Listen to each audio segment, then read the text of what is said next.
Good early morning, everybody. You are listening live to another podcast of Real Steel Sports with the one, the only, James M. Kuzneric here. It was an interesting wild card weekend. We had a couple of three really close games come down to the wire.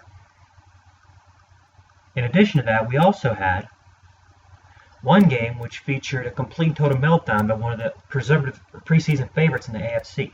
But we'll get to that. In the first segment of tonight's show, I called this game in terms of who I thought would win, but I can't take any other credit for that, because when you get games like this, you can't honestly say, oh, I predicted that, or I said this would happen, or I said that would happen. All you can say is, hey, did you get the game right? Did you get the game right? Yes, no, that's it. Because there's not much to say when you pick a team that comes back from a 38-10 deficit in a quarter and a half. Before I really get into this, I want to say that if the quality and the sound's a little bit different, I'm broadcasting off my brand new laptop, so I hope everything sounds better. It's an HP. I gave HP another chance because my last one, a Pavilion, was a complete and total crapper. This Envy has been pretty damn good, and I very much like it a lot. But anyways, I'm back to the game.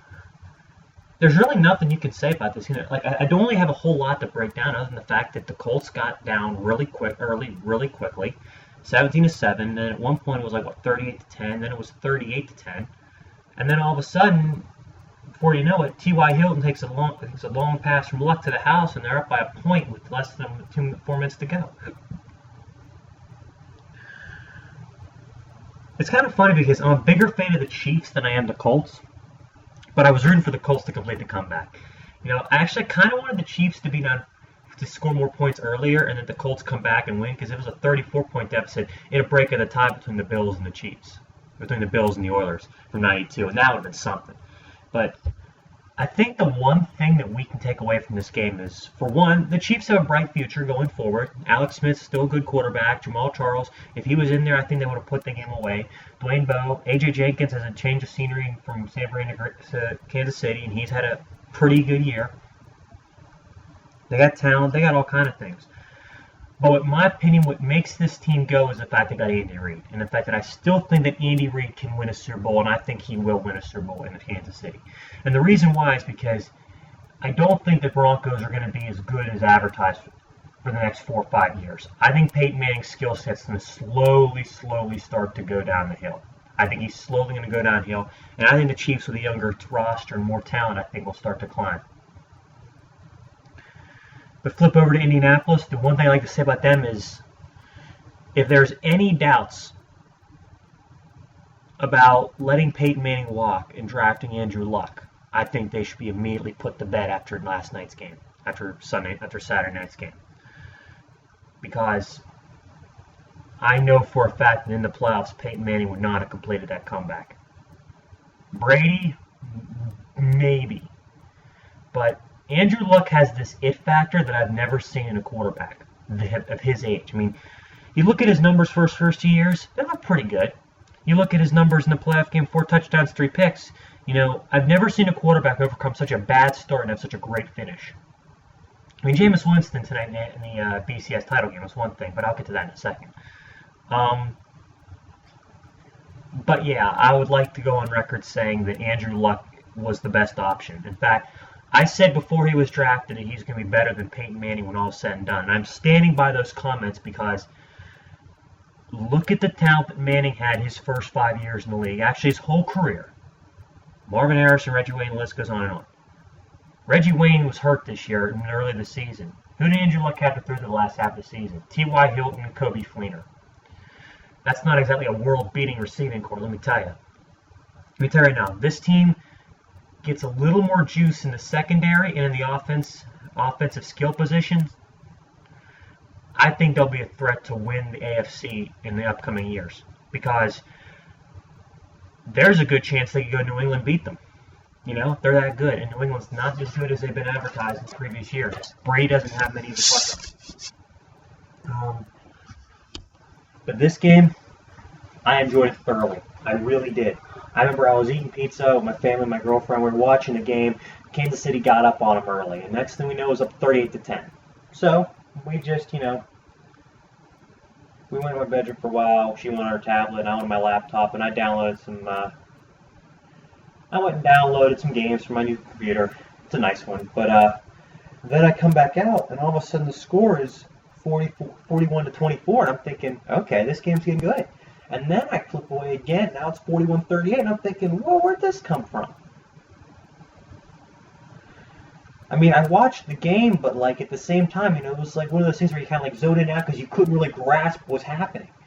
But all of a sudden you look up, and all of a sudden it goes from 38-10 to 41-38. I mean, it was incredible. It was an incredible game. I really do think that might be the best wild card playoff game that we might have ever seen in terms of a comeback. And the reason why I put it up there over the comeback made by the Buffalo Bills is because, yes, I understand it was a deeper deficit. It was 32 points instead of 28, but look at the difference in the teams. And look what was going on. And the fact that Kansas City had an elite defense and had the ability to stop the Colts, which they'd been doing all game long. The Houston Oilers in that game, they were giving up some yardage, yeah, but they didn't exactly have a world-beating defense, let me tell you. But anyways, I'm not going to compare comebacks here. I'm just going to say that the poll that was asked on Sports Nation is, what do I think happened? Do I think the Colts? What do we think happened? Does the nation think that the Colts won the game or that the Chiefs lost it? And I think the Colts won it because people forget. If you look at that game, I'll bring up the box score here.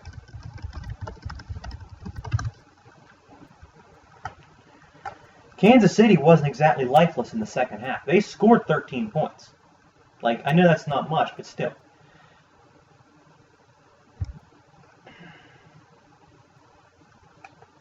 "13 points. They scored some points. It's just the fact that Andrew Luck had a bunch of really nice drives, and that long pass to T.Y. Hilton sealed the deal. Going forward from here, the Colts will go to New England, and I will do my playoff previews in the next coming weeks. I'm projecting that Thursday night I will do the AFC previews again between the Colts and the Patriots, and then the Broncos and the Chargers. And on Friday night, do the NFC breakdown, the Saints versus the Seahawks, and the Panthers versus the 49ers. But more on this game before. The Chiefs go from here. They really don't have any huge issues in terms of free agents. They got a lot of their key guys locked up for the next few years, and they're still a very young team. Like, none of their guys are that old. Tom Bahali's getting up there, but he's still got years left in him, I think that this Chiefs defense and this whole team, not just the defense but the offense too, going forward, I think they're in a good state because, yes, you lost the heartbreaking playoff game, but think about the season you had. You were 2-14 at this point 1 year ago, and you were the number one pick in the draft, and the pundits pick to be a top 10 to top 12 draft pick again.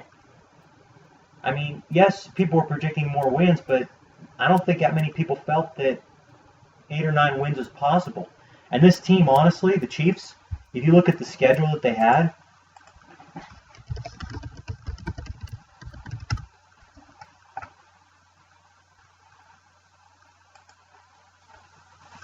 and you see the games that they played, they could have won the games home against Denver and San Diego, and they probably should have won the game against San Diego at home. In San Diego. So if you look at it from that perspective, then how can I put this?